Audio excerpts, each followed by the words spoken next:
안녕하십니까. 사회복지사 1급 시험 대비 사회복지 실천론 핵심 요약 강의 1강 강의 들어갑니다. 자, 사회복지 실천론은 여러분들이 이제 시험장에서 가장 쉽게 만나볼 수 있는 영역 중에 하나가 됩니다. 근데 최근에 시험 문제에서 조금 어렵게 나온 적도 있었습니다. 사회복지 실천론은 보편적으로 우리가 이야기를 했을 때 기출문제를 보면 참 쉽다라는 생각을 할 수 있는 영역이라고 보실 수 있습니다. 따라서 25개 문제에서 22개 내지 3개까지는 여러분들이 득점을 하는 게 좋습니다. 그 득점을 하기 위해서는 무엇보다 노력을 많이 하셔야 되겠죠. 사회복지 실천론이 쉽게 출제된다 하더라도 노력을 하지 않으면 고득점은 어렵습니다. 그리고 제가 항상 말씀드렸다시피 기출문제는 꼭 점검을 해 주셔야 됩니다. 최근에는 어렵게 출제된 바가 있다라고 말씀을 드렸죠. 사회복지 실천론이 좀 어려웠어요 라는 이야기를 들어본 적이 있습니다. 그러한 해의 문제가 몇 차례 있었기 때문에 기출문제는 꼭 여러분들이 보셔야 합니다. 자, 그리고 사회복지 실천론은 우리가 가치와 윤리적인 측면, 그리고 면접과 연관된 거, 그리고 사례관리와 연관된 거, 관계론과 연관된 거, 이러한 것들이 바로 사례 문제로 출제가 됩니다. 물론 실천 기술론보다는 사례 문제가 조금 더 적게 나오는 경향이 있지만 사례 문제 대비도 해 주셔야 됩니다. 사회복지 실천론의 챕터 3를 보면 여러 가지의 핵심적인 내용들을 넣어드렸습니다. 이 내용들을 잘 정리해 나가시면 여러분들이 문제 푸는데, 나중에 단원별 문제나 실전 문제 푸는데 도움이 되실 것 같습니다. 자, 그러면 사회복지 실천론에 해당되는 것을 보도록 하겠습니다.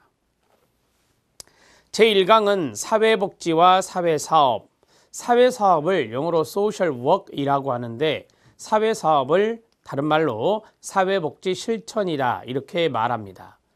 사회복지와 사회사업의 비교가 처음에 나와 있는데요. 프리랜더와 앱트라는 학자가 바로 이 두 가지를 아래 도표와 같은 형태로 정리가 되었습니다. 이 내용이 또 잘 나옵니다. 꼭 알아놓으셔야 된다는 건데요. 자, 워밍업을 좀 해보겠습니다. 1강에서는 사회복지는 목표 실현을 위한 전문적인 실천 활동에 의해 그 생명을 부여받게 되는 것인데 행복한 삶을 구현하기 위한 구체적인 사회 제도가 사회복지라고 한다면 제도에 동그라미 치시기 바랍니다. 제도적 정책적인 그러한 측면은 바로 사회복지라고 말하거든요. 이러한 사회 제도를 활용해서 사회복지가 추구하는 순관 이념을 클라이언트의 생활 속에 구체화하는 전문적 실천 개입이 사회복지 실천이다. 전문적 실천 개입에 가로 묶어주시기 바랍니다. 전문적 실천 개입이니 당연히 사회복지 실천이 되겠고 이걸 다른 말로 social work이라고 하는 사회사업이라 한다. 자, 밑에 도표가 하나 나와 있습니다. 이 도표에서 사회복지와 사회사업이 있는데 우리는 실천론을 보고 있기 때문에 사회사업에 별표를 쳐주시기 바랍니다. 자, 사회복지와 사회사업 중에 어떤 것이 광의 개념이냐? 사회복지가 광의 개념입니다. 따라서 사회복지가 왼쪽에 있죠? 사회사업이 오른쪽에 있죠? 자, 거기에서 이렇게 부등호를 하나 해주시면 됩니다. 즉, 사회복지가 광의 의미가 있다. 이렇게 정리하시면 됩니다. 자, 그러면 우리는 사회사업을 보겠습니다. 목적은 바람직한 인간입니다. 이 인간이 바로 클라이언트가 되겠죠. 네, 인간지향적입니다. 대상은 개별적입니다. 우리가 이제 사회복지 실천을 하는 데 있어서 나중에 관계론에 나오겠지만 개별화하는 실천을 해야 됩니다. 즉, 그 클라이언트마다 독특성이 있으니 그걸 인정해서 다른 상이한 원리나 방법을 적용하는 것을 개별화라고 하는데요.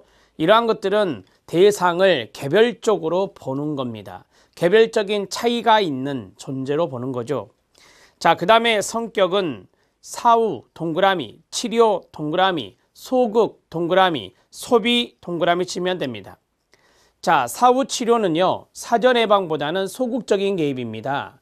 그리고 우리가 클라이언트와 상호작용하는 것이 사회사업적인 측면인데 이러한 실천을 하면서 상호작용을 할 때 사회복지사는 많은 에너지를 소비하죠. 그러면서 번아웃 되기도 합니다. 그게 바로 소진이라고 하는 건데요.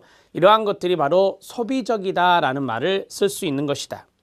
자, 그 다음에 어의는 실천적이다. 실천적의 어의가 있는 것이 사회사업이라고 말씀드렸습니다. 기능은 지식과 그 다음에 기술을 발휘하는 것이죠. 사회복지 실천의 3대 요소가 가치, 지식, 기술이라고 하는 거예요. 바틀렛이란 학자가 말한 것인데 지식과 기술에 동그라미 치면 되고요. 맨 아래 실천은 역동적인 실천입니다. 역동적이란 말을 아시죠? 역동성, 역동적이라는 것은 영어로는 다이나믹스라고 하죠. 서로 상호작용하는 힘이 나타나는 건데 그 상호작용하는 힘은 사회복지에서 발휘되는 게 아니라 사회사업에서 발휘되는 것입니다.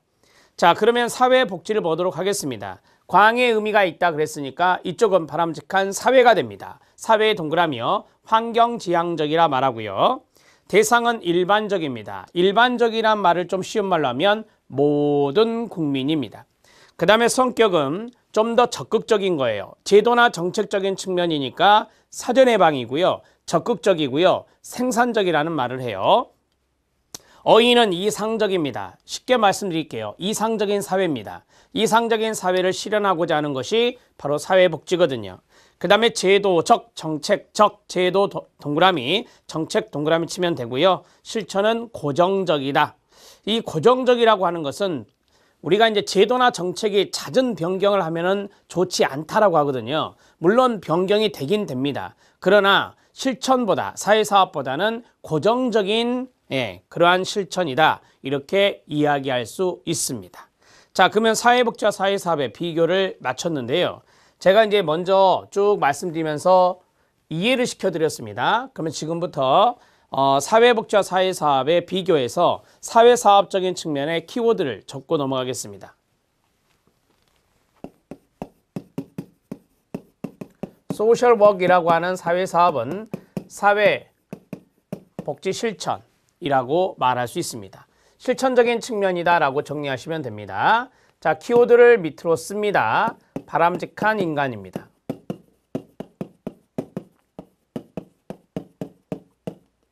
이 바람직한 인간을 목적으로 한다라고 하는 거고요. 두 번째는 자, 실천적인 그리고 역동적인 그리고 사후죠. 사후치료적인 소극적이고 소비적인 대상은 개별적 기능은 지식과 기술적인 측면이 있다. 이렇게 정리하시면 됩니다. 자, 우리는 한 가지만 정리하시면 돼요. 그래서 사회사업과 사회복지 중에서 사회사업, 즉 사회복지 실천에 대한 내용을 쭉 정리했습니다. 자, 이제 참고를 보도록 하겠습니다. 사회복지의 이론적 개념입니다. 정의를 보면 사회복지의 이론적인 개념입니다. 사회 구성원들이 기존의 사회 제도를 통하여 자신의 기본적인 욕구 동그라미, 욕구를 충족하는 데 어려움을 겪고 있거나 어려움이 예상될 때 욕구를 대상으로 하는 게 바로 사회복지입니다. 사회복지의 주된 기능은 욕구 충족과 사회 문제 해결이거든요. 그 욕구를 충족할 수 있도록 도움을 제공하는 조직화된 사회적 활동의 총체를 사회복지라고 말합니다. 욕구를 충족할 수 있도록 도움을 제공하는 조직화된 사회적 활동의 총체, 가로 거기 묶어주십시오. 이게 나오면 사회복지의 일반적인 개념입니다. 특성을 보도록 하겠습니다. 특성의 1번부터 쭉 나오는데 첫 번째 1번에서 중요한 것은 사회적 책임입니다. 사회적 책임의 사자의 동그라미 쳐주시기 바랍니다. 2번은 공식적인 조직이라는 단어입니다. 공자의 동그라미 쳐주시기 바랍니다. 세 번째, 소비 욕구에 직접 관계된다. 소자의 동그라미 쳐주시기 바랍니다. 네 번째, 충족되지 않은 욕구가 있는 곳에 활용하는 기능적 보완성을 갖는다. 다섯 번째, 프로그램 목적으로서 이윤 동기가 없어야 한다라고 했습니다. 비영리죠. 비영리라고 써주시면 됩니다. 사회복지는 사회 구성원의 기본적인 욕구 충족에 있어서 기존의 사회 제도들의 기능적인 실패와 이에 대한 제도적 대응을 전제로 한다라고 했습니다. 욕구 충족을 함에 있어서 중요한 역할을 하는 게 사회복지인데 다른 제도들의 기능적인 실패가 있었다. 그럴 때 이제 사회복지가 기능을 담당해야 되겠죠. 자, 이러한 것들이 바로 이제 통합적인 관점에 의거해서 한다라고 하는 것인데요. 여러분, 우리 특성에서 제가 동그라미 친 단어 있었죠. 이건 나중에 정책에서 공사소통비라고 하는 윌렌스키-로버가 이야기했던 것과 관련성이 있습니다. 거기에 대해서 간단하게 말씀을 드리도록 하겠습니다.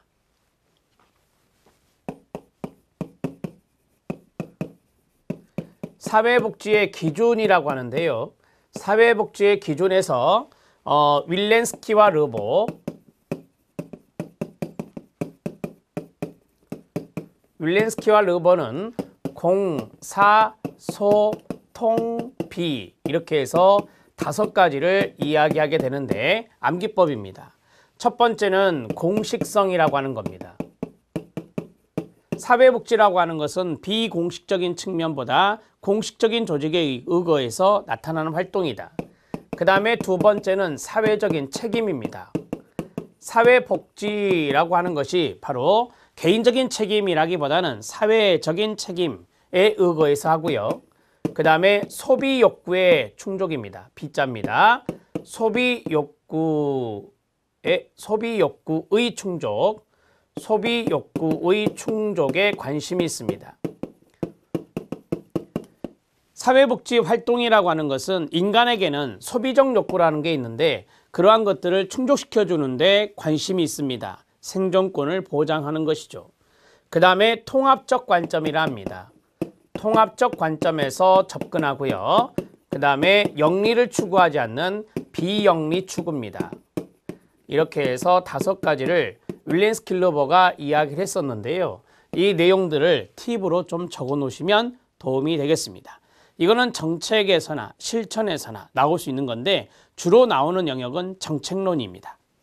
기능입니다. 인간의 존엄성 확보, 존엄성의 동그라미, 인간의 건강한 성장과 발달의 보장, 성장과 발달의 가로, 그 다음에 정상화, 노멀라이제이션이라고 하는 거죠. 그 다음에 사회적 통합 또는 사회통합이라고 합니다. 사회통합에 동그라미 치면 됩니다. 이 4가지가 바로 사회복지의 기능이라고 말해요.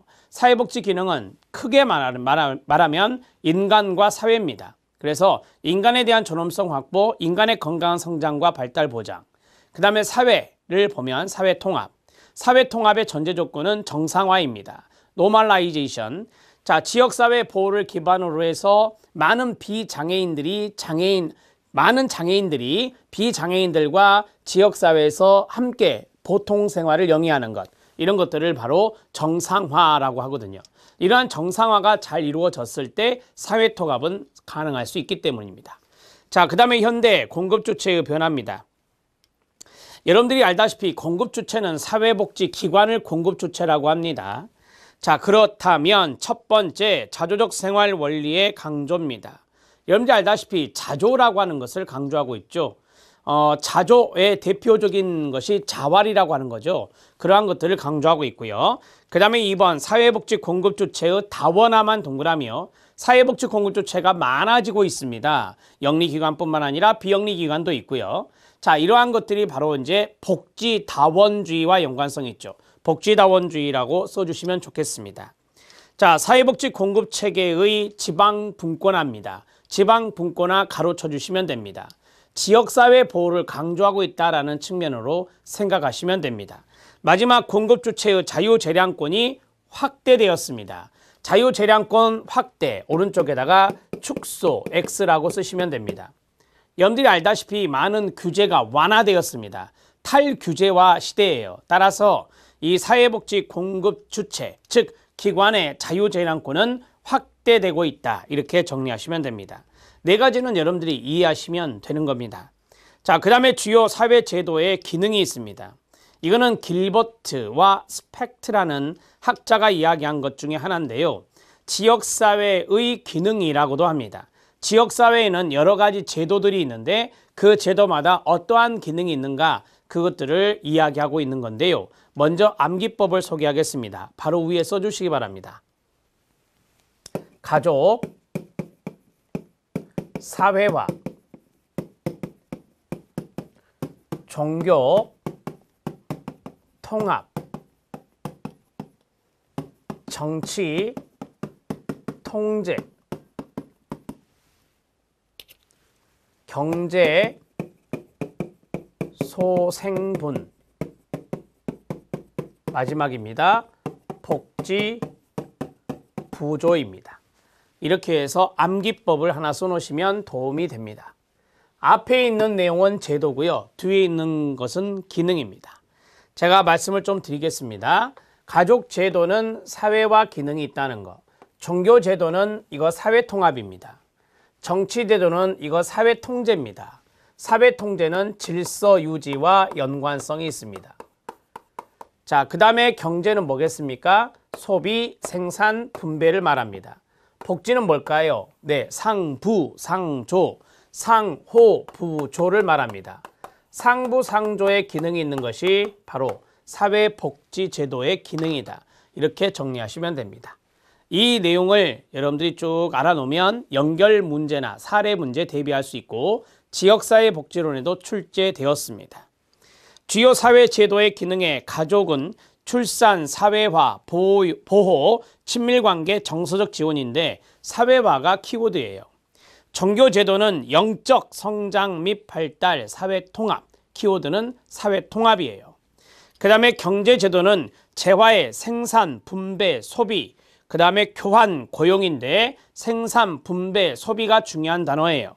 정치제도는 집합적 목표를 위한 자원의 동원과 분배, 질서 유지, 사회통제에서 가장 중요한 단어는 사회통제예요. 사회통제 가로 묶어주시고요. 사회복지제도는 상호부조, 박애, 상부상조입니다. 여기서 상호부조가 나올 수도 있고 상부상조가 나올 수도 있는데 부조 이렇게 외우시면 됩니다. 자, 밑에 사회복지학의 다학문적 성격이 있습니다. 인접 학문들이 있는데요. 자, 우리가 이제 사회복지학이라고 하는 것이 다학제적 요소가 있다. 다학제 또는 다학문적 요소가 있다라고 하죠. 성격이 있다. 이 다자가 바로 많을 다자를 쓰는 거예요. 여러 가지 학문 분야가 절충되어 있다라고 하는 건데요. 시계 방향으로 돌아가면 사회 문제를 우리가 알아야 되죠. 그래서 사회 문제의 그러한 측면을 아는 학문이 사회학입니다. 심리학, 인간행동과 사회환경에 많은 심리학자들 배우셨죠. 그 다음에 정신의학, 정신건강사회복지사, 정신의학적인 측면을 알아야 됩니다. 경제학, 사회복지 정책이라고 하는 것은 경제를 모르면 안 됩니다. 따라서 경제학도 우리 사회복지 학도는 알아야 됩니다. 그 다음에 정치학, 사회복지, 법제론을 배우죠. 이 법령의 제정, 개정 이런 것들은 바로 정치학적인 요소가 있습니다. 그 다음에 우리 사회복지 실천은 환경 속 인간에 의거한 실천을 합니다. 따라서 환경도 클라이언트도 함께 고려해야 되기 때문에 문화 인류학이라고 하는 그러한 것들을 우리가 충분히 알아야 합니다. 또는 우리 사회복지 실천의 영역에 다문화적인 요소, 즉 다문화가족에 대한 실천도 상당히 중요해지고 있습니다. 따라서 문화인류학은 중요한 학문이라 말할 수 있습니다. 이렇듯 여러 가지의 학문을 우리는 접하고 있습니다. 이러한 것들을 우리가 다학제, 다학문적 성격이다 이렇게 정리하는 겁니다. 자, 그 다음에 실력 따지기 내용을 보면 로마니신이 나옵니다. 로마니신의 개념 변화에서 미분화된 농업사회, 거기다가 과거라고 써주시고요. 분화된 산업사회, 현재라고 써주시면 됩니다. 자, 우리가 이제 나중에 윌렌스키-르보, 즉 이분법적으로 사회복지의 정책 모형을 나눈 사람인데 과거에는 보완적, 다른 말로 자녀적 모형이었다라고 한다면 점점 더 제도적 모형으로 변화해 가고 있죠. 그래서 맨 위에 제가 보완적, 제도적이라는 말을 써드렸습니다. 이거는 여러분들이 이제 조금 이해하기 쉽게 그걸 먼저 써드린 거고요. 그 다음에 밑에부터 이제 중요한 건데, 자선. 자, 왼쪽에 있는 아래를 쭉 갑니다. 이 자선이라고 하는 것은 가로 열고 시혜라고 쓰면 됩니다. 자선은 시혜입니다. 자, 그 다음에 빈민 대상의 특수한 서비스 활동이라 돼 있죠. 빈민의 동그라미 치고요. 특수한의 동그라미 치면 됩니다. 자, 그 다음에 최저 기준 달성입니다. 최저의 동그라미 쳐주시면 됩니다. 문제 해결 중심의 개인적 개혁입니다. 문제 해결에 가로 쳐주시고요. 개인적 개혁에 가로 쳐주시면 됩니다. 그 다음에 자발성. 이 자발성은 민간 지원을 말합니다. 자발성은 민간 지원을 말합니다. 그 다음에 빈민 구제가 있습니다. 자, 여러분 이 자발성이라고 하는 것 기억해 놓으세요. 자발성으로 시험에 출제가 될 겁니다. 별표를 쳐주시고요. 자, 어떤 빈민층이 있다. 그러면 우리가 이제 볼런티어라고 하는 사람들 있죠. 자원봉사자들이요. 자, 이 민간이 자발성에 입각해서 그 빈민들을 도와주는 거죠. 쉽게 말하면 공공지원보다는 민간 지원을 과거에는 더 강조했다라고 하는 것이고요. 자, 그러면 여기 오른쪽에 있는 것을 또 내려가 보겠습니다. 시민권. 시민권은요, right, 권리를 말합니다. 권리성을 말하고, 그 다음에 전체 국민 대상의 보편적 서비스 활동. 전체 국민에 가로쳐 주시고 보편적에 동그라미 치면 됩니다. 최적 기준 달성. 최적에 동그라미 치고요. 최적의 동의어 가로 열고 적정입니다. 적정. 적정 기준 그래도 되고요. 적정 수준 달성해도 되고요. 그 다음에 문제 예방 중심의 사회적 개혁. 문제 예방에 가로치고요. 사회적 개혁에 가로치면 됩니다. 과거에는요, 개인적인 문제다, 개인적인 책임이다 라고 했어요. 그래서 개인적 개혁이고요. 여기는 아니야, 사회 구조적인 문제야, 사회적인 책임이야 라고 하는 거죠. 그래서 사회적 개혁을 강조하는 겁니다. 그리고 공공지원을 강조할 수밖에 없어요. 그래서 공공성, 공공지원을 말합니다. 복지사회, 복지국가로 나아가는 것이 바로 분화된 산업사회가 되겠습니다. 자, 로마니 신의 이야기를 해보도록 하겠습니다.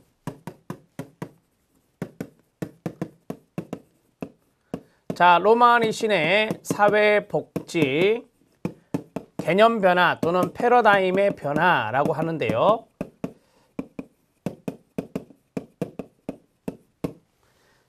자, 우리가 이제 시험장에서는 뭐에서 무엇으로, 뭐에서 무엇으로 이런 식으로 출제가 됩니다. 그것을 화살표로 지금 해놨잖아요. 이렇게 화살표로 해놨는데 우리는 이쪽에 좀 관심을 가져야 됩니다. 현재에 관심을 좀 가질 필요가 있다라고 말씀드렸습니다. 그러면 현재 권리성을 강조하고 있고 공공성을 강조하고 있고 그 다음에 모든 국민을 대상으로 하고 자, 그리고 최적 기준 달성, 적정 기준 달성 이렇게 정리하시면 됩니다. 그 다음에 사회적 개혁을 강조한다 했습니다. 사회적 개혁, 가로 열고 문제 예방이었습니다. 여기 공공성은 공공지원을 말합니다. 공공성은 공공지원을 말한다. 자, 여기 5가지 정도를 좀 정리하실 필요가 있다.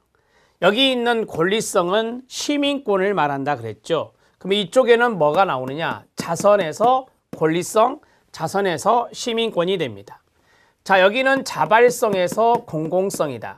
자발성은 4글자로 민간 지원이라 했습니다. 자발성은 민간 지원이다 라고 했습니다. 민간의 자발적인 지원. 그 다음에 여기는 모든 국민 대상이 아니라 여기는 빈민 대상이다 라고 했습니다. 빈민 대상에게 특수한 서비스 활동을 한다 그랬죠. 여기는 최저 기준입니다. 최저 기준이고 여기는 개인적 개혁이다. 이렇게 정리가 되겠습니다. 자, 여러분 여기 최저라는 단어와 최적이라는 단어는 어떻게 다르냐? 최저는 겨우 생활을 연명할 수 있을 정도로 주는 게 최저입니다. 최적은 인간답고 문화적인 생활, 건강하고 문화적인 생활, 이러한 생활을 할 수 있도록 해주는 것입니다. 그걸 우리가 최적 적정이라고 말할 수 있습니다.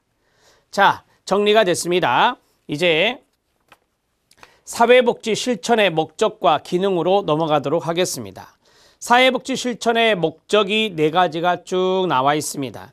이 4가지는 바로 핑거스와 미나안의 사회복지 실천의 목적과 관련성이 있습니다. 인간과 사회환경 간의 상호작용을 강조하는 생태체계적인 관점에 기초하여 그 다음 가로 시작 스스로의 문제해결 능력과 대처 능력을 향상시킨다 가로 닫고요. 지금 제가 가로친 부분이 중요한 대목입니다. 2번 인간이 필요로 하는 사회적 자원, 서비스, 기회 등의 환경체계가 끊어요. 원활하게 상호작용할 수 있도록 원조한다. 자, 환경체계가 여기서부터 가로요. 환경체계가 원활하게 상호작용할 수 있도록 돕는 겁니다. 3번째, 자원과 서비스를 제공하는 다양한 사회복지기관이나 조직이 끊어요. 클라이언트에게 보다 양질의 서비스를 제공할 수 있도록 효과적이고 효율적인 운영을 추구한다라고 했습니다. 여기서 효과적인 운영이나 효율적인 운영은 사회복지기관의 효과적인 운영을 말하는 거예요. 따라서 사회복지기관이나 거기서부터 가로 사회복지기관이나 조직이 클라이언트에게 보다 양질의 서비스를 제공할 수 있도록 효과적이고 효율적인 운영을 추구한다 가로 닫고요. 4번째, 새로운 사회정책의 개발과 향상을 목적으로 하는 실천활동이다. 자, 거기에서 중요한 것은 사회정책의 개발과 향상입니다. 사회정책의 개발과 향상에 가로쳐 주시면 됩니다. 자, 사회복지 실천의 목적 4가지에 대해서 말씀드렸습니다. 이 4가지를 간단하게 판서하겠습니다.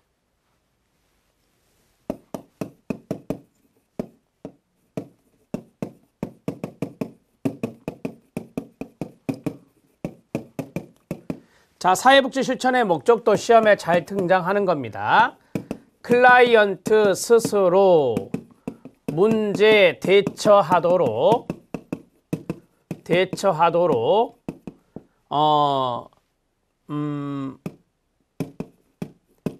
해결 능력의 향상, 가장 기본적인 것이 되겠죠. 2번째, 환경체계. 환경체계는 자원을 말합니다. 자, 환경체계 간의 원활한 상호작용입니다. 환경체계 간의 원활한 상호작용. 자, 이러한 것들을 원조하는 것이죠. 이 2가지를 원조하는 겁니다. 그것이 바로 사회복지 실천의 목적입니다. 3번째, 사회복지기관입니다. 사회복지기관의 효율적 운영 추구입니다. 사회복지기관의 효율적 운영 추구입니다. 자, 마지막 4번째는 사회복지정책의 개발과 향상입니다. 사회정책이라 나와도 됩니다. 사회정책의 개발과 향상에 기여하는 거죠. 향상에 기여하는 것이 사회복지 실천입니다. 자, 정리되었습니다. 사회복지 실천의 목적은 가장 기본이니까 적어 놓으시는 게 좋습니다. 2번입니다. NASW가 나왔는데 NASW는 미국 사회복지사협회의 이니셜인데요. 사회복지 실천의 기능 3번 별표, 3번이 우리 시험에 틀리게 나온 겁니다. 1번 같이 읽을까요? 시작! 자신감을 고양하고 문제 해결과 대처 능력을 향상시키도록 돕는다. 맨 위에 있는 거였죠. 그 다음에 2번 자원을 취득하도록 돕는다. 3번 우선 패스하고요. 4번 개인과 환경 내의 사람, 조직과 상호관계 하도록 촉진한다. 상호작용을 원활하게 하도록 하는 거죠. 2번째에 있었습니다. 조직과 제도 간의 상호관계에 영향력을 행사한다. 이 조직은 사회복지기관을 말합니다. 제도는 정책을 말하겠죠. 따라서 사회복지기관과 정책 간의 상호관계에 영향력을 행사하는 게 사회복지 실천의 기능입니다. 사회정책과 환경정책에 영향을 미친다. 맨 아래에 있었던 거요. 사회정책의 개발과 향상에 기여한다 그랬잖아요. 자, 그러면 3번을 보겠습니다. 조직이 사람에게 반응하도록 한다. 오른쪽에 쓰세요. 사람이 조직에게 반응하도록 한다. 시험에는 이렇게 나왔습니다. 틀려요. 여기서 조직은 바로 기관을 말하는 거예요. 여러분, 이 사람은 클라이언트인데요. 이 사람은 클라이언트인데 기관이 클라이언트에게 반응하는 거죠. 어떻게 클라이언트가 기관에 반응합니까?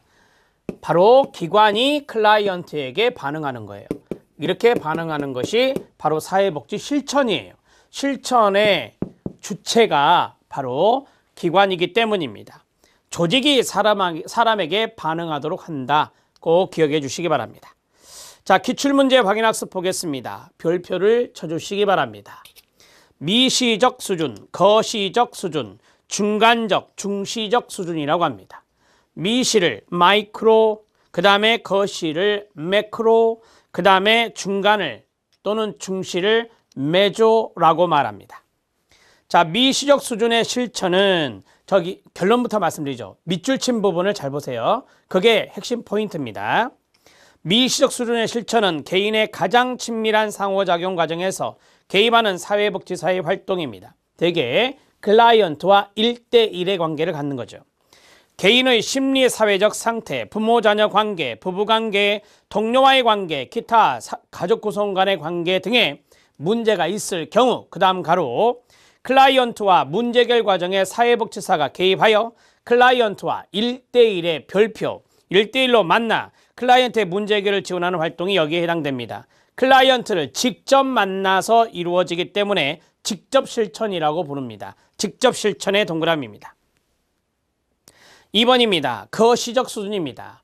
자, 거시적 수준은 클라이언트 삶에 영향을 미치는 가로 전체 사회나 국가의 복지 체계를 대상으로 한 사회복지사의 실천 활동입니다. 가로 닫고요. 사회와 국가가 나오죠. 그러면 이것은 거시가 되는 겁니다. 거시적 수준에서 활동하는 사회복지사들은 가로 국가나 사회의 복지정책 또는 프로그램 개발, 정책 개발이나 정책 분석이나 정책 대안의 발굴 및 제시, 제안된 법안의 동그라미, 제안된 법안에 대한 분석 및 증언 등의 활동을 주로 합니다. 기관이나 조직의 행정체계 및 프로그램과 관련된 대안의 제시, 취약계층의 권익 옹호 등에도 관여하는 것이 거시라고 말할 수 있습니다. 여러분, 우리가 인간의 행동과 사회환경에서 조직이라고 하는 것은 거시체계라고 배웠어요. 따라서 조직의 행정체계나 프로그램과 관련된 대안 제시, 취약계층에 대해 지역사회에 나가서 취약계층에 대해 권익을 옹호하는 이러한 것들이 바로 거시적인 활동입니다. 가로 닫고요. 거시 수준에서의 활동은 클라이언트를 직접 만나기보다는 특정 대상의 클라이언트를 염두에 두고 클라이언트와 멀리 떨어진 상태에서 간접적인 사회복지 서비스 지원 형태로 이루어지기 때문에 흔히 간접 실천으로 불리기도 합니다. 간접 실천에 동그라미 치면 됩니다. 중간 들어갑니다. 미시적 수준과 거시적 수준의 중간 수준에서의 활동을 의미하는 것이 중간입니다. 친밀한 인간관계, 상호관계에서 발생하는 일보다는 약간 거리가 있으면서 동시에 국가 정책 문제나 기관 또는 기관의 문제, 이들 행정체계 기관들의 상호작용에 관한 문제보다는 개인적으로 의미 있는 상호관계 양상에 관여하는 것입니다. 3번 별표 치면 됩니다.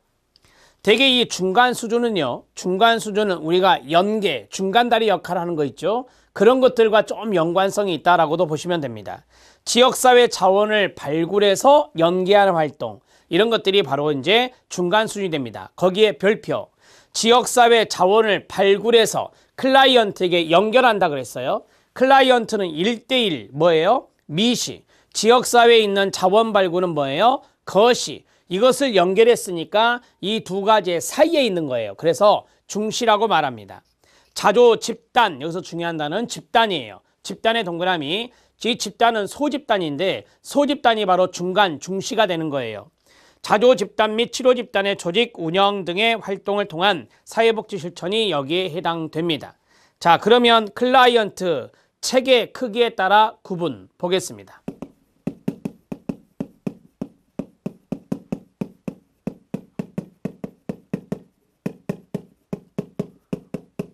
자, 클라이언트 책의 크기에 따라서 첫 번째 미시적 수준, 시험에 잘 등장하는 것들이에요. 그 다음에 거시적 수준, 그 다음에 중시적 수준, 이렇게 해서 세 가지가 있습니다. 미시는 클라이언트와 1대1의 관계를 말합니다. 따라서 클라이언트 개인이 됩니다. 클라이언트 개인이 되는 거고요. 여기를 우리가 직접 실천이다 이렇게 말할 수 있습니다. 자, 거시적 수준은 정책, 그 다음에 제도, 그 다음에 조직의 행정체계,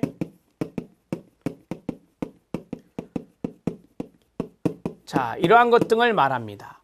우리가 이제 취약계층이 있다. 그러면 그 취약계층에 대한 권익옹호 활동이 바로 여기에 들어갈 수 있는데요. 자, 이것을 우리가 간접 실천이다 이렇게 말할 수도 있습니다. 중시가 있습니다. 중시는 미시와 거시의 중간에 해당되는 것을 중시다 이렇게 말합니다. 자, 중간적인 접근이다 이렇게 말할 수도 있는데요. 이 중시는 소집단 프로그램이 여기에 들어가는데 대표적인 것이 자조집단이라든지 치료집단의 프로그램이 여기에 들어갈 수 있습니다. 자조집단이나 치료집단의 프로그램이 여기에 들어갈 수 있다. 자, 이것 말고 또 있죠. 자원을 발굴해서 자원 발굴만 하면 안 되고요. 거기에서 연계까지 가야 됩니다. 클라이언트에게 연결해주는 이러한 활동까지 우리가 바로 중시적 수준이다 이렇게 말할 수 있다는 겁니다. 자, 클라이언트 책의 크기에 따른 구분을 말씀드렸습니다. 자, 이제 세 번째죠. 사회복지 실천의 역사적 발달 과정 들어갑니다. 1번과 2번 정도까지 해보겠습니다. 시간상 자선조직협회와 인봉환운동의 비교가 나옵니다. 정책론에도 나온다는 것 알아놓으시고요. 그 다음에 2번 1915년에 플렉스너 비판 결과로 나타난 사회복지계의 반응이 있습니다. 이건 실천론에만 나옵니다. 역사 문제로요. 제 기억으로 2번 정도 출제된 걸로 기억하고 있습니다. 자, 먼저 COS와 인봉환운동의 비교를 보도록 하겠습니다. 이건 나중에 다른 영역에서도 나옵니다. 보통 이제 COS 하면 자선조직협회라고 하는데 이 자선조직협회는 빈곤의 책임을 개인에게 뒀습니다. 그 다음에 인봉환운동은 빈곤의 책임을 사회 구조에 둡니다. 환경적인 책임이다 하죠. 주요 활동가가 틀리죠. 자선조직협회는 우회방문원, 상류층, 중류층 여성분들이었고요. 그 다음에 인봉환운동은 지식층, 대학 교수와 대학생들이었기 때문에 중산층의 지식층들이었습니다. 여기서 우회방문원이라고 하는 것과 지식층이 중요한 단어고요. 빈곤관입니다. 개인 책임이다 라고 말씀드렸죠. 여러분, 자유주의 이념이 있어요. 자유주의 이념의 보수적 자유주의는요. 빈곤의 책임을 개인에게 주거든요. 그래서 자유주의적 빈곤 제약관이라고 똑같은 말이에요. 사회환경의 책임, 사회개혁이라는 것을 강조하는 거죠. 그 다음에 이념은 영향을 끼친 이념이에요. COS에 영향을 끼친 이념이 바로 사회진화론이에요. 가치 있는 빈민과 가치 없는 빈민으로 분류해서 가치 있는 빈민만 도와준 거예요. 적자 생존의 원리죠. 그 다음에 인봉환운동은 급진주의가 영향을 줬고요. 그 다음에 자유주의, 이 자유주의는 진보적 자유주의를 말해요. 진보적 자유주의가 영향을 줬습니다. 자, 실천 장소는 우회방문원에서 힌트 얻어야 돼요. 방문, 가정 방문을 했고요. 그 다음에 인봉환운동은 빈곤 지역에 직접 가서 그 빈민들과 함께 거주를 했습니다. 거주의 동그라미. 자, 서비스를 보면 이 COS는 가치 있는 빈민을 등록을 시켜서 사회복지기관과 연락을 해서 서로 조인을 해주는 역할을 했어요. 그래서 서비스 조정, 서비스 연계에 초점을 줬다라고 보시면 되고요. 인봉환운동은 서비스 자체를 제공했거든요. 직접 찾아가서 거주하면서 교육을 시키고 의식교육을 시키고 체육활동을 하고 그랬기 때문에 서비스 자체를 제공했다라고 보면 돼요. 시사점입니다. 개별사회사업, 우리가 이제 개별사회사업을 케이스웍이라 하는데 개별사회사업의 효시, 시초가 된 게 자선조직협회고 그 다음에 집단사회사업의 효시가 된 게 임봉환운동이 돼요. 자, 이렇게 해서 서로 두 가지가 확연하게 구분이 됩니다. 그래서 시험에 잘 출제가 되는 건데 자, 나중에 이걸 정리할 건데요. 우선 임봉환운동에다 쓰세요. 임봉환운동에는 3R이라는 게 있습니다. 자, 첫 번째 R이 뭐냐? 레지던스라고 하는 겁니다. 레지던스라고 하는 것은 빈민 지역에 가서 함께 거주했다라고 하는 거고요. 그 다음에 리서치입니다. 자, 리서치라고 하는 것은 사회 구조에 문제가 있어요 라고 하는 것을 이야기하려면 리서치가 필요하다. 사회조사를 말하는 거예요. 사회조사. 자, 그 다음에 세 번째 사회개혁이죠. 리폼이라고 하는 사회개혁. 사회구조에 문제가 있으니 사회개혁을 해야 빈곤 문제는 해결할 수 있다. 그래서 임봉환운동의 3R을 알아놓으면 우리가 임봉환운동의 핵심을 잡아내는데 도움이 된다는 것을 아시면 됩니다. 자, 이 내용은 나중에 다른 영역에서 또 나올 거니까 그때 또 해드리도록 하겠습니다. 자, 2번 1915년의 동그라미요. 플렉스너라는 학자는요. 사회복지는 전문직이 아니다. 크게 말하면 사회복지는 전문직이 아니다. 많이 결여되어 있다. 라고 비판을 한단 말이에요. 그러면 그 비판을 받고 사회복지계가 반응이 일어나는데 그 반응은 1915년 이후에 나타날 거 아닙니까? 그래서 연역 문제로 출제된 게 2번인데요. 자, 1번 그 이후에 사회복지계의 반응은 뭐였냐? 개별사회사업 방법론이 확립됩니다. 개별사회사업 방법론 확립은 이제 거기에 기여했던 학자가 바로 메리 리치몬드 여사예요. 그래서 1920년대라고 보시면 되고요. 이 메리 리치몬드 여사가 사회진단이라고 하는 소셜 다이아고노시스라고 하는 사회진단이라고 하는 저서를 출간하게 되는데 그게 바로 1917년이에요. 전문사회복지학교가 미국에 많이 만들어집니다. 전문사회복지학교의 설립의 밑줄. 기존에 존재하고 있던 뉴욕 자선학교 이외에 2년 과정의 정규교육을 위해 1919년까지 17개의 전문사회복지학교가 설립됩니다. 물론 1915년 이후에요. 그 다음 미국 사회복지사협회 아까 NASW가 있었잖아요. 그 창립이 1921년입니다. 자, 1, 2, 3, 4를 보면 모두 다 그 이후라고 말할 수 있고요. 또 밑에 박스를 보시죠. 이 밑에 박스도 시험 문제 지문들이었는데 1번에 보니까 리치몬드의 사회진단 출간 나오죠. 1921년이에요. 그 다음에 밀포드 회의가 나오죠. 밀포드 회의가 유명한 회의잖아요. 밀포드 회의는 1929년이에요. 쓰세요. 밀포드 회의에서 개별사회사업 방법론을 기본으로 하는 사회복지 실천의 공통요소가 정리되어 발표가 됩니다. 그 다음에 미국 사회복지사협회가 설립되었다. 1921년이고요. 사회복지사들이 치료사로서 또는 치료자 동그라미로서의 역할을 하면서 위상을 높이고자 했다. 이게 20년대예요. 1920년대. 자, 그러면 플렉스너의 1915년에 사회복지는 전문직이 아니다라고 비판한 그 연도 이후에 나타난 일들이 1, 2, 3, 4네요. 자, CF의 별표. 자, CF가 답이었거든요. 자, 의사인 카버트는 자, 매사추세츠 병원의 의료사회복지사를 정식으로 채용하게 되는데요. 이게 이제 시험에 나왔던 아주 지엽적인 지문 중에 하나입니다. 한마디로 말하면 미국의 의료사회복지사 채용이라고 생각하면 돼요. 미국의 의료사회복지사 채용은 1905년에 이루어집니다. 이거는 1915년 이전에 이루어진 거니까 이것이 옳지 않은 내용으로 출제가 된 거죠. 자, 이 플렉스너의 문제는 여러분들이 기출문제 어차피 점검하실 거잖아요. 기출문제 점검하면서 나올 수 있는 건 다 나왔어요. 그렇기 때문에 플렉스너는 기출문제 점검하시면 되는 일입니다. 자, 1번에 있는 COS 임봉환운동이 훨씬 더 중요합니다. 이거는 지역사회 복지론이나 그 다음에 사회복지 정책론이나 거기에도 출제가 되는 영역이기 때문에 나중에 뒤에서 또 여러분들이 만날 수 있습니다. 자, 자선조직협회와 임봉환운동, 플렉스너의 사회복지계는 전문성이 부족하다. 이러한 비판 후에 나타났던 일들, 이런 것들을 연역 중심으로 잘 알아놓으시면 되겠습니다. 다음 시간에는 진단주의와 기능주의 비교에 대해서 알아보도록 하겠습니다. 열심히 공부하시기 바랍니다. 수고하셨습니다.